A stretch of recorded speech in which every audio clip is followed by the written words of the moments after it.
नमस्कार. मी सहाय्यक कृषी अधिकारी संदीप सरनाईक.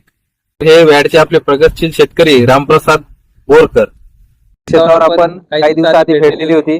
यांचा जो हरभरा आहे तो शून्य मशागत तंत्रज्ञानावर आधारित हरभरा आहे आणि या हरभरा पिकामध्ये आपण शाखेय वाढीच्या अवस्थेत एक वेळेस भेट दिली होती आणि सरांचं जे काही अनुभव आहेत ते आपण ऐकले होते. तर आज हा हरभरा पीक काढणीच्या अवस्थेत आहे, काही कापलेला आहे, काही उभ्या अवस्थेत आहे. तर आज आपण सरांकडून ऐकून घेऊ की त्यांनी या शून्य मशागत तंत्रज्ञान शेतीमध्ये नेमके त्यांचे अनुभव काय आहेत हे आपण त्यांच्याकडून ऐकूया. सर, आम्हाला तुमचा एक थोडक्यात परिचय द्या आणि नंतर तुमचे अनुभव सांगा. नमस्कार, माझं नाव रामप्रसाद पंढरी बोरकर, राहणार वाड, तालुका रिसोड, जिल्हा वाशिम. मी यावर्षी शून्य मशागत तंत्रज्ञानावर मागच्या वेळेस जे व्हिडिओ घेतला होता त्याच्यामध्ये थोडक्यात सांगायचं तात्पर्य, मी शून्य मशागत म्हणजे बेड न वखरता याच्यावरती हरभरा लागवड केली होती. तर आतापर्यंत माझं जे खर्च व्हायचा शून्य मशागतीतून साधारणतः 5 ते 5.5 हजार रुपये माझे बचत झालेले आहेत. आणि त्यानंतर आता जे आपण लागवड करून नंतर जास्तीत जास्त याला साधारणतः 3 फवारण्या केल्या म्हणजे एक साधारण 4.5 हजारापर्यंत जवळचा खर्च झाला. आणि नंतर लागवड केली, आता त्याला पाणी दिलं. पण आता याच्यातून आपल्याला काय सुधारणा करता येईल अनुभव असा आला यावर्षी. याच्यामध्ये प्रामुख्याने जे हरभरा लागवड केलेली आहे बेडवर, तर बेडचं जे अंतर आहे जे मधलं 3 फुटाचं अंतर झालं. आता या वर्षी आपल्याला असा अनुभव आला की ते अंतर कमी करायला पाहिजे. 3 फुटाचं अंतर खूप झालं.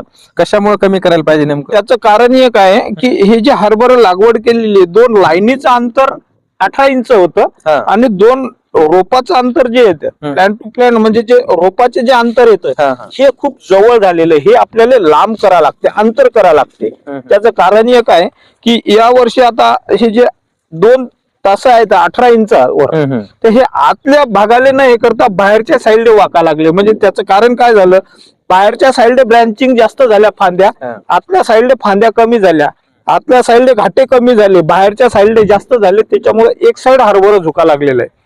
जर प्रामुख्यानं याचं जर अंतर केलं, या 2 रोपाचं अंतर जर केलं, हे जे अंतर केलं तर हे हरभरा वाढल्याच्या नंतर हे एकात एक गुंतते. याचे झाडाची संख्या, फांद्याची संख्या, हे जर अंतर जास्त ठेवलं तर याला चारही साईडले ब्रँच वाढण्याची शक्यता जास्त राहते. आता हे एक साईड हरभरा झुकलेला आहे असं. जर कदाचित आता एकंदरीत तुमचं असं म्हणणं आहे की ज्या साईडनं जागा जास्त होती त्या साईडनं तुम्हाला घाटे जास्त आले, घाटे जास्त आले, आणि जिकडून हरभऱ्याला वाढायला जागा भेटली नाही तिकडून तुमच्या हरभऱ्याला घाटे कमी आले.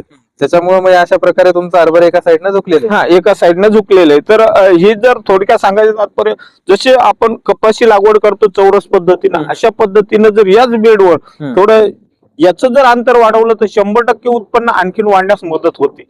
हा एक या वर्षी प्रॅक्टिकली आपल्याला अनुभव आला यावर. बरं, अजून दुसरी काय अडचण म्हणजे अशी तुम्हाला शून्य मशागत तंत्रज्ञानामध्ये असं दुसरी अशी काही एखादी अडचण आली का की ते आता पुढच्या वेळेस आपल्याला सुधारणा करता येईल? पुढच्या वर्षी याच्यामध्ये हीच एक सुधारणा करायची. आणि हे जे 2 बेडचं अंतर जे 3-3.5 फूट होतं, हे अंतर कमी केलं की ऑलरेडी डबल 1 तास ऍड होत चालते. म्हणजे प्लांट पॉप्युलेशन संख्या वाढते. जसं यावर्षी उदाहरणार्थ 9 किलो बियाणं पडलं, तेच जर पुढच्या वर्षी जर हे केलं तर 12 किलो बियाणं पडेल. म्हणजे प्लांट पॉप्युलेशन, झाडाची संख्या वाढली म्हणजे उत्पन्न वाढलं. एक असं यावर्षी आपला अनुभव आहे. तर मागच्या वेळेस आपली एक ड्रीप आता रील दिसली होती. हो, ड्रीप मधून तुम्ही कोणकोणते खत दिले? ड्रीप मधून एक विद्राव्य खत शेवटच्या टप्प्याला फक्त एकच दिलं, 0050, जे पोटॅश मालधारणा, माल ठोकर करण्यासाठी, माल क्वालिटी तयार करण्यासाठी एक शेवटच्या पाण्याच्या वेळेस शेवट खत दिलं होतं मी. ड्रीप मधून फक्त ड्रीप मधून एकच वेळेस खत दिलं, बाकी खर्च कमी केलेला आहे.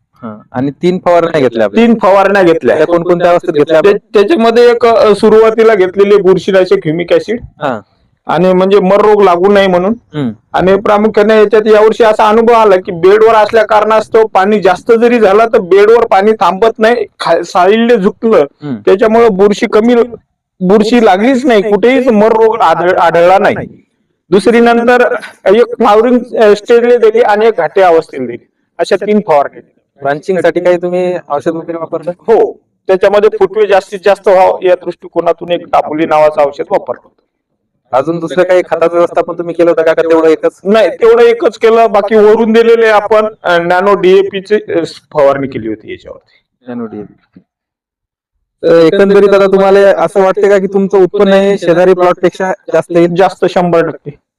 याच्यामध्ये इतर शेतकऱ्यात किंवा इतर प्लॉट मधला जर अभ्यास केला, इतर प्लॉट मध्ये मशागत करून लागवड केली म्हणजे खर्च जवळचा झाला, खर्च केला, आणि आपण जवळचा खर्च न करता पीक पेरलं म्हणजे सुरुवातीला जे मशागत जे आपण पेरणी करतो तर त्याच्यामध्ये साधारण एकरी 4-4.5 हजार रुपये जो खर्च व्हायचा तो खर्च झाला नाही जवळचा. म्हणजे थोडक्यात सांगायचं जसं हरभरा 5,000 रुपये प्रति क्विंटल असला तर त्याच वेळेस 1 क्विंटल हरभरा वाढलं माझं. तर मग तुम्हाला आता या प्लॉट जेवढं तुम्हाला अपेक्षित असं उत्पादन होतं होईल, समजा असं वाटत होतं की तुम्हाला एवढं आपल्या प्लॉट मधून अपेक्षित उत्पादन होईल, तर ते वाटते का तुम्हाला आता तेवढं उत्पादन झालेलं आहे म्हणून? एक अंदाजे सांगायचं तात्पर्य आता हरभरा कापलेलं आहे, कापणं चालू आहे. एक माझा एक काल कापणीवरून असं लक्षात आलेलं आहे की इतर प्लॉट पेक्षा यावर्षी मी जे 8-9 क्विंटल धरला होता हरभरा एवढं 100% होण्याचे चान्सेस म्हणजे तुम्हाला जेवढं अपेक्षित उत्पादन होतं तेवढं होणारच. परंतु याच्यानंतर याच्यात आणखीन काय सुधारणा करता येतील ह्या गोष्टी यावर्षी लक्षात आलेल्या. शेतकऱ्यांना संदेश देऊ इच्छिता का की आपण शून्य मशागत तंत्रज्ञानाने शेती केली पाहिजे? 100% सर्व शेतकऱ्यांना अशा प्रकारे शून्य मशागत तंत्रज्ञानानं जर शेती केली तर 100% उत्पादन वाढण्यास मदत होते. त्याचं कारण हे काय, सुरुवातीला शून्य मशागत मध्ये जर उत्पन्न घेण्यासाठी प्रयत्न केला त्यावेळेस काय होते, एक तर जमिनीमध्ये सोयाबीन काढल्याच्या नंतर हरभरा शून्य मशागत म्हणजे मशागत न करता लागवड जर केली तर त्याच्यातून 2 गोष्टी सुरुवातीला गोष्टीचा फायदा होतो.